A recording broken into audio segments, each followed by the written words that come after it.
Hello everyone, एक बार फिर स्वागत है आप सभी का अपने यूट्यूब चैनल पर। तो फ्रेंड, जैसा कि आप थंबनेल पे देख ही चुके हो, आज की इस वीडियो में हम डिस्कस करेंगे इंडियन जीके के कुछ इंपॉर्टेंट क्वेश्चन, कुछ इंपॉर्टेंट टॉपिक जो मेरे लिए आपको आगामी एचपीयू बीएड एंट्रांस और एसपीयू बीएड एंट्रांस दोनों बीएड एंट्रांस में ये क्वेश्चन और टॉपिक जो होंगे वो आपको काफ़ी हेल्पफुल साबित होंगे।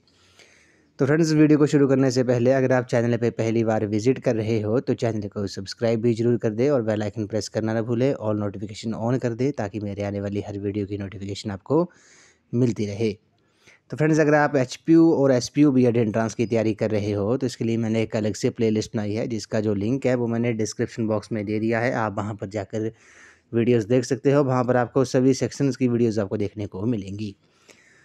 तो फ्रेंड्स, आज जो हम टॉपिक डिस्कस करेंगे इंडियन जीके का होगा और ये जो टॉपिक है वो हम बात करेंगे लोकसभा के बारे में। लोकसभा, जैसा कि आपको पता है कि इस वर्ष जो है अभी प्रेजेंट में लोकसभा चुनाव हो रहे हैं। चुनाव हो रहे हैं हिमाचल प्रदेश में। 1 जून को लोकसभा के चुनाव हैं और 4 जून को हैं लोकसभा के नतीजे आएंगे। अब लोकसभा के बारे में थोड़ा हम डिटेल में थोड़ा बेसिक सा डिस्कस कर लेते हैं। तो अभी पहले बात करते हैं लोकसभा चुनाव 2024 के बारे में। तो जैसा कि अगर आपको पता होगा, जो अभी जो चुनाव हो रहे हैं वे 18वीं लोकसभा के लिए हो रहे हैं। ये आपने नोट कर लेना है। ये क्वेश्चन जो है पूछा जा सकता है कि अभी जो चुनाव हो रहे हैं लोकसभा के वो कौन सी लोकसभा के हो रहे हैं।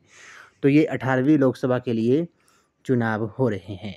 उसके बाद बात करते हैं हिमाचल प्रदेश के बारे में। हिमाचल प्रदेश में जो लोकसभा के चुनाव हैं 2024 के 1 जून को होंगे।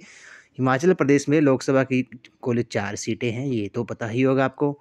और 4 संसदीय क्षेत्र हैं। कौन कौन से हैं? मंडी संसदीय क्षेत्र हो गया, हमीरपुर संसदीय क्षेत्र हो गया, शिमला संसदीय क्षेत्र हो गया और चंबा कांगड़ा संसदीय क्षेत्र हो गया। अभी प्रेजेंट में यहाँ से जो लोकसभा सांसद हैं, मंडी संसदीय क्षेत्र से श्रीमती प्रतिभा सिंह हैं, हमीरपुर संसदीय क्षेत्र से श्री अनुराग ठाकुर जी हैं, शिमला संसदीय क्षेत्र से श्री सुरेश कश्यप जी हैं और चंबा कांगड़ा संसदीय क्षेत्र से श्री किशन कपूर जी हैं। तो हिमाचल प्रदेश में लोकसभा की जो सीटें हैं वे आपकी 4 हैं, राज्यसभा की 3 हैं और विधानसभा की 68 सीटें हैं। उसके बाद कुछ इम्पोर्टेंट टर्म है, जैसे ईवीएम के बारे में भी आपको पता होना चाहिए। ईवीएम से रिलेटेड जो कुछ फैक्ट हैं, कुछ क्वेश्चंस हैं, उनको हम बात कर लेते हैं। तो सबसे पहले बात करते हैं ईवीएम के बारे में। तो ईवीएम की जो फुल फॉर्म होती है वो आपकी इलेक्ट्रॉनिक वोटिंग मशीन होती है। अब इससे रिलेटेड कुछ फैक्ट हैं, कुछ इंपॉर्टेंट क्वेश्चन है जो आपसे एग्ज़ाम में पूछ सकते हैं। तो ईवीएम का जो सबसे पहले प्रयोग जो था वो मई 1982 ईस्वी में केरल के पारूर विधानसभा के 50 बूथ पर किया गया था। तो ईवीएम का जो सबसे पहले उपयोग था वह 1982 में केरल के पारूर विधानसभा के 50 बूथों पर किया गया था। मध्य प्रदेश के 5, राजस्थान के 5 और दिल्ली के 6 विधानसभाओं के चुनाव में बड़े पैमाने पर ईवीएम का प्रयोग जो था वो नवंबर 1998 में किया गया था। उसी तरह ईवीएम का जो प्रयोग करके 1999 में 1999 में पूरा चुनाव कराने वाला प्रथम राज्य जो था वो गोवा था। ये आपने नोट कर लेना है। आपसे एग्ज़ाम में पूछ सकते हैं कि ईवीएम का प्रयोग करके पूरा चुनाव करने वाला जो राज्य था वे कौन सा था? वे गोवा राज्य था। ईवीएम का प्रयोग करके सर्वप्रथम 2004 में संपूर्ण आम चुनाव करवाए गए थे। जो आम चुनाव जो हैं, लोकसभा के जो चुनाव हैं वे 2004 में पूरे करवाए गए थे ईवीएम का यूज़ करके। उसके बाद वर्ष 2009 से आम चुनाव एवं सभी विधानसभाओं के चुनाव में ईवीएम का प्रयोग होने लगा है। ये आपने याद रखना है। कब से? 2009 से सभी आम चुनाव, जो भी लोकसभा चुनाव थे, विधानसभा के चुनाव जो थे, वो सभी ईवीएम का प्रयोग होने लगा था। कब से? वर्ष 2009 से। अब बात करते हैं लोकसभा के बारे में। तो सबसे पहले आपको पता होना चाहिए कि जो भारत की जो संसद है वे राष्ट्रपति, राज्यसभा और लोकसभा से मिलकर बनती है। अनुच्छेद 89 में ये कहा गया है। तो भारत की जो संसद है वे किनको मिलाकर बनती है? राष्ट्रपति, लोकसभा और राज्यसभा। अब लोकसभा के बारे में थोड़ा डिटेल में बात कर लेते हैं। तो लोकसभा जो है वो संघीय संसद का निम्न अथवा लोकप्रिय सदन है। ये आपने याद रखना है। लोअर हाउस ऑफ पार्लियामेंट निम्न सदन इसे कहा जाता है और लोकप्रिय सदन भी जो है वो लोकसभा को कहा जाता है। लोकसभा की जो अधिकतम सदस्य संख्या है वे 552 हो सकती है, ये आपने नोट कर लेना है। वर्तमान में जिसकी व्यावहारिक सदस्य संख्या है वे 545 है। निर्वाचकों की जो आयु है वे 18 वर्ष है, यानी कि जो वोट डालते हैं मतदाता उनकी जो न्यूनतम आयु है वे आपकी 18 वर्ष जो है वो कंप्लीट होनी चाहिए। उसके बाद बात करते हैं लोकसभा सदस्य बनने की जो योग्यताएं हैं वे क्या हैं। तो लोकसभा सदस्य बनने के लिए जो योग्यताएं हैं वे भारत का नागरिक होना चाहिए, उसकी आयु जो है 25 वर्ष या इससे अधिक होनी चाहिए। तो लोकसभा सदस्य बनने के लिए न्यूनतम आयु जो है वो 25 वर्ष है। उसके बाद भारत सरकार अथवा किसी राज्य सरकार के अंतर्गत वे कोई लाभ का पद धारण ना किए हुए हो जिसने भी लोकसभा सदस्य बनना है। ये कुछ योग्यताएं हैं लोकसभा सदस्य की। बात करते हैं कार्यकाल के बारे में। तो लोकसभा का जो कार्यकाल है वे 5 वर्ष का होता है। इसके बाद जो चुनाव होंगे, आम चुनाव होंगे, वर्ष 2029 में होंगे। बात करते हैं अधिवेशन के बारे में। तो अधिवेशन लोकसभा और राज्यसभा के अधिवेशन जो हैं वो राष्ट्रपति के द्वारा ही बुलाए और स्थगित किए जाते हैं। ये क्वेश्चन जो है इंपॉर्टेंट है, ये आपने नोट कर लेना है। लोकसभा और राज्यसभा के जो अधिवेशन है वे किसके द्वारा बुलाए जाते हैं? प्रेसिडेंट द्वारा बुलाए जाते हैं, और स्थगित जो हैं वो भी राष्ट्रपति के द्वारा ही किए जाते हैं। इस संबंध में नियम केवल ये है कि लोकसभा की 2 बैठकों में 6 महीने से अधिक का अंतर जो है वो नहीं होना चाहिए। अधिवेशन में क्या होना चाहिए कि लोकसभा की 2 बैठकों में 6 महीने या उससे अधिक का अंतर जो है वो नहीं होना चाहिए। उसके बाद बात करते हैं अध्यक्ष के बारे में, लोकसभा अध्यक्ष के बारे में। तो लोकसभा जो है वो स्वयं ही अपने सदस्यों में से एक अध्यक्ष और एक उपाध्यक्ष का निर्वाचन करेगी, ये आपने याद रखना है। लोकसभा अध्यक्ष जो है वे लोकसभा जो अध्यक्ष है वे उनको चुनता कौन है? जो लोकसभा स्वयं ही, लोकसभा के जो सदस्य होंगे वे लोकसभा के सदस्य से ही एक अध्यक्ष और एक उपाध्यक्ष का निर्वाचन करती है, ये आपने याद रखना है।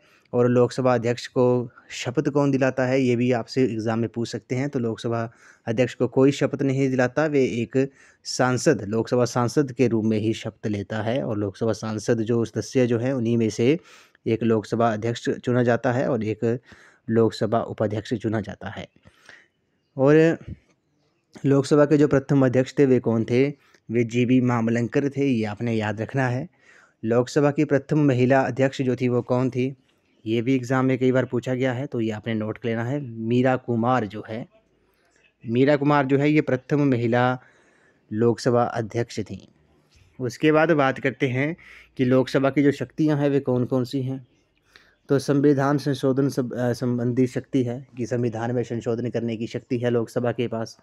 लोकसभा तथा राज्यसभा मिलकर राष्ट्रपति तथा सर्वोच्च न्यायालय और उच्च न्यायालय के न्यायाधीशों के विरुद्ध महाभियोग का प्रस्ताव जो है वो पास कर सकती है। ये इंपॉर्टेंट है, ये आपने याद रखना है।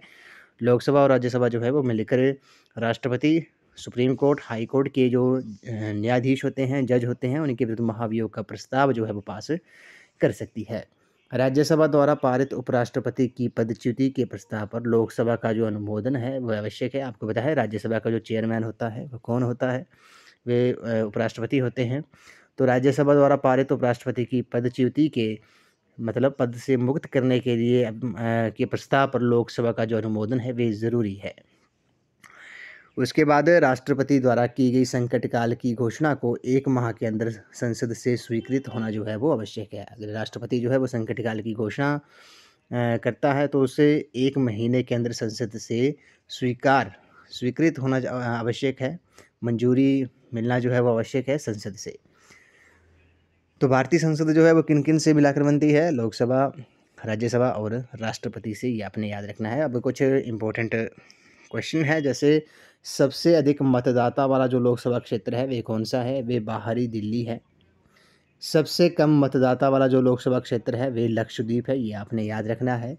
क्षेत्रफल की दृष्टि से सबसे बड़ा जो लोकसभा क्षेत्र है वे लद्दाख है, ये आपने याद रखना है। लद्दाख के बाद जो है वो हिमाचल प्रदेश का मंडी संसदीय क्षेत्र जो है वो दूसरे नंबर पर आता है। क्षेत्रफल की दृष्टि से सबसे बड़ा लोकसभा क्षेत्र लद्दाख है। लद्दाख के बाद जो है वो मंडी संसदीय क्षेत्र आता है जो कि हिमाचल प्रदेश में स्थित है। क्षेत्रफल की दृष्टि से सबसे छोटा लोकसभा क्षेत्र जो है वो चांदनी चौक है, दिल्ली, ये आपने याद रखना है।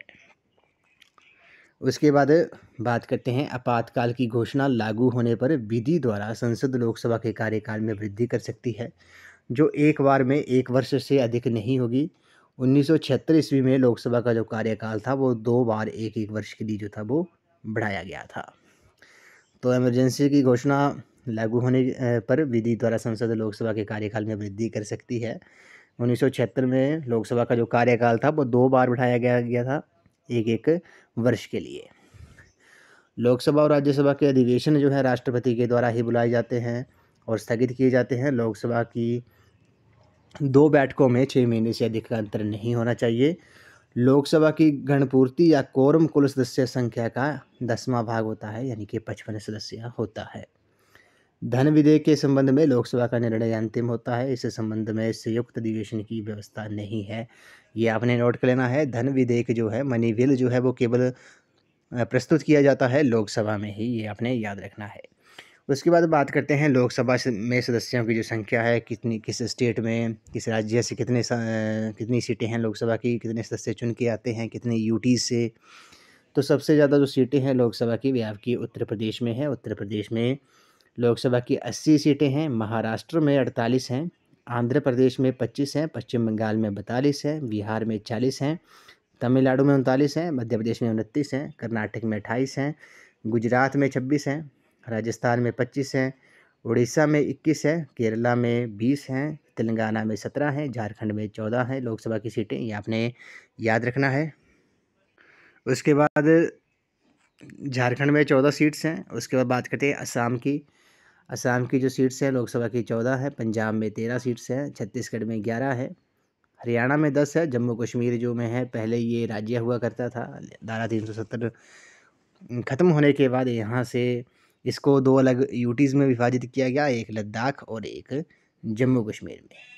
तो 6 अब जम्मू कश्मीर में जो है वो 5 लोकसभा की सीट्स हैं और लद्दाख यूटी में 1 लोकसभा की सीट है। तो पहले 6 हुआ करती थी, आपको पता है, जब 370 से पहले लद्दाख भी जो था वो जम्मू कश्मीर का हिस्सा हुआ करता था। जैसे ही धारा 370 आर्टिकल 370 ख़त्म कर दिया गया, उसके बाद 2 यूटीज़ में इसको विभाजित किया गया। अब लोकसभा की जो सीट्स हैं जम्मू कश्मीर में वे 5 है, लद्दाख की 1 है। उसके बाद बात करते हैं उत्तराखंड के बारे में। उत्तराखंड में लोकसभा की सीट्स 5 हैं, हिमाचल प्रदेश में 4 है, मेघालय में 2 है, अरुणाचल प्रदेश में 2 है, गोवा में भी 2 है, मणिपुर में 2 हैं, त्रिपुरा में 2 सीट्स हैं। उसके बाद आपने ये नोट कर लेना है कि किन किन स्टेट्स में 1-1 लोकसभा की सीट है। तो सिक्किम, नागालैंड और मिज़ोरम में लोकसभा की जो सीट्स हैं वे आपकी 1-1 हैं, ये आपने याद रखना है। यहाँ से क्वेश्चन पूछा जा सकता है, आपको 4 ऑप्शन दे देंगे कि इन राज्यों में से किस में लोकसभा की 1 सीट है। तो ये आपको सिक्किम, नागालैंड, मिज़ोरम जो है वो आपको पता होना चाहिए। 2-2 सीट्स किस स्टेट्स में है, मेघालय, अरुणाचल प्रदेश, गोवा, मणिपुर और त्रिपुरा में। अब बात करते हैं संघीय क्षेत्र यानी कि यूनियन टेरिटरीज़ के बारे में, केंद्र शासित प्रदेश के बारे में। तो दिल्ली में 7 सीटें हैं, पौंडीचेरी में 1 है, चंडीगढ़ 1 है, दादरा व नगर हवेली और दमन और दीव जो हैं, अब ये दोनों यूटीज़ जो हैं वो मर्ज हो गई हैं। अब इन दोनों की जो सीट्स हैं वे आपकी 2 सीट्स हैं। अंडमान निकोबार में 1 सीट है, लक्षद्वीप में भी 1 सीट है। अभी प्रेजेंट में भारत के 28 राज्य हैं और 8 जो हैं वो यूटीज़ हैं। 8 जो हैं वो यूटीज़ है, 8 केंद्र शासित प्रदेश हैं, 28 राज्य हैं। जो दादर व नगर हवेली और दमन और दीप जो थी, पहले ये अलग अलग केंद्र शासित प्रदेश थे, लेकिन 2019 में इन दोनों यूटीज़ को, इन दोनों केंद्र शासित प्रदेशों को मर्ज कर दिया गया है। अब ये दादरा व नगर हवेली और दमन और द्वीप के नाम से जाने जाते हैं। अब ये दोनों एक ही यूटी हैं और इसकी जो कैपिटल है, राजधानी जो है वो दमन है। तो ये आपने याद रखना है कि किस स्टेट में लोकसभा की कितनी सीट्स हैं, किस यूटीज़ में कुल कितनी सीट्स हैं, क्योंकि यहाँ से क्वेश्चन जो है वो पूछा जा सकता है। क्योंकि अभी आपको पता है ये चुनावी वर्ष है, आम चुनाव इसी वर्ष में हो रहे हैं। 1 या 2 क्वेश्चन जो हैं वो आपसे एग्ज़ाम में पूछे जा सकते हैं।